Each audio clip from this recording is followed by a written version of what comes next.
Un silence de mort. Seul le cliquetis d'une souris sur un bureau vide résonne.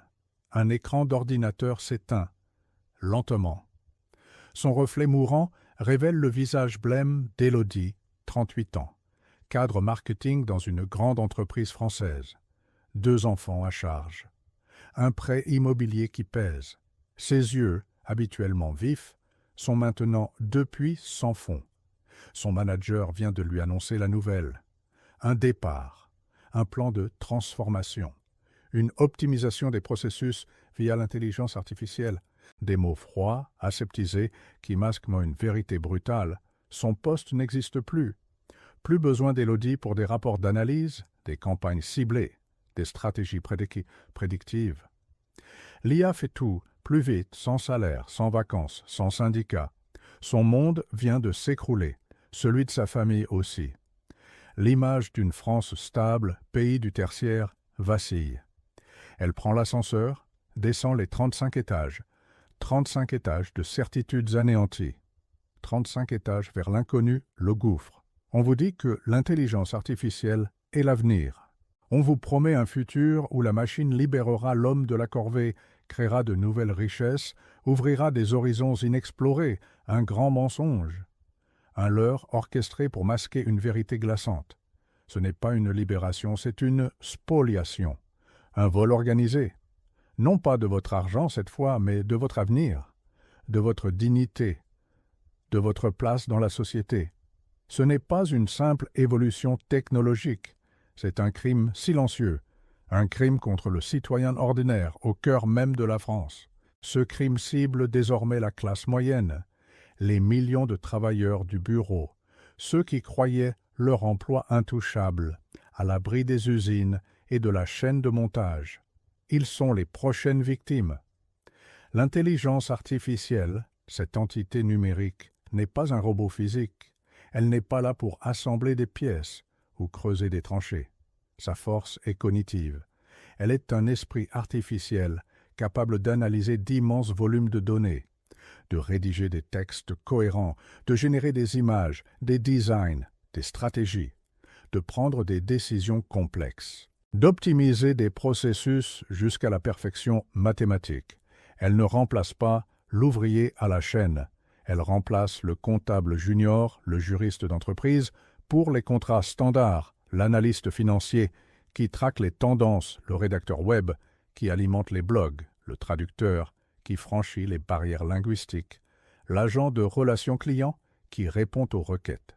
L'IA exécute en quelques secondes des tâches qui prenaient des heures à des équipes entières. Pour un coût quasi nul, et sans jamais se plaindre, la France est par essence une nation du tertiaire. Près de 4 emplois sur 5 s'y trouvent. C'est le pilier fondamental de notre classe moyenne, le ciment de notre société, des millions de cadres, d'employés de bureau, de techniciens administratifs. Ils sont la force vive du pays. Le piège est double. D'abord, l'illusion d'une sécurité de l'emploi intellectuel, à l'abri des vagues d'automatisation passée. Puis, l'incapacité du système éducatif, lourd et lent, à anticiper cette révolution, à préparer les nouvelles générations à un monde en mutation brutale, à reconvertir les générations actuelles. Le citoyen lambda, le travailleur du tertiaire, n'est pas armé. Il est démuni. Il est la cible parfaite. Un dommage collatéral consenti par l'élite. L'histoire regorge de ces ruptures, de ces moments où le progrès a déraciné des populations entières. Nous sommes en Angleterre, au début du XIXe siècle. Le fracas des métiers à tisser mécaniques envahit les ateliers.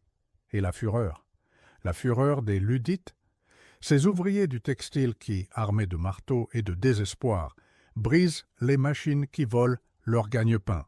Ils voyaient leur monde s'effondrer, leur savoir-faire millénaire rendu obsolète, remplacé par des machines qui produisaient plus vite, moins cher, sans âme. La presse se moquait. Les élites les condamnaient comme des saboteurs ignorants. Mais ils n'étaient que des témoins de leur propre extinction, des prophètes du déclin. Ce fut un moment charnière, un déchirement du tissu social. Des communautés entières de tisserands, de cardeurs, de fileurs furent déracinées, jetés à la rue. Des savoir-faire ancestraux anéantis en l'espace de quelques années. Le marché du travail inondé par des bras sans emploi, sans compétences pour les nouvelles usines naissantes, des salaires tirés vers le bas, jusqu'à la misère. La révolution industrielle, célébrée pour son progrès, ne créa pas instantanément des emplois pour tous ceux qu'elle déplaça. Elle laissa des millions d'âmes à la dérive, livrées à leur sort, affamées, sans voix, une nouvelle caste d'indigents. Imaginez cette misère. Des familles entières plongées dans une indigence abjecte. Des parents contraints d'envoyer leurs enfants, parfois âgés de 6 ou 7 ans, travailler dans les mines de charbon ou les filatures pour une bouchée de pain, pour survivre. Des bidonvilles insalubres s'étendaient aux abords des villes, foyers de maladies et de désespoir. Des émeutes de la faim éclataient, réprimées dans le sang. Le désespoir rongeait les corps et les esprits, des vies brisées, des âmes perdues, un sacrifice humain massif au nom du progrès économique, un tribut payé par les plus vulnérables, la chair à canon de la modernité, le tisserand d'hier, face à sa machine rutilante et destructrice, et le cadre d'aujourd'hui devant son écran d'ordinateur. L'outil a changé. Le bruit de la machine à vapeur a fait place au silence froid de l'algorithme. Mais la nature de la menace reste la même. Hier, la force physique routinière était dévalorisée, rendue obsolète. Aujourd'hui, la pensée cognitive routinière est la prochaine victime désignée. L'histoire, dit-on, ne se répète pas, mais elle rime.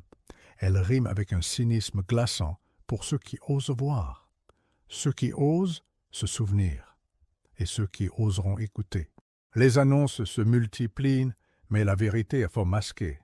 Les grandes entreprises du CAC 40 annoncent des restructurations, des plans de départ volontaires, des réductions de postes. Un euphémisme pour désigner la purge qui s'amorce.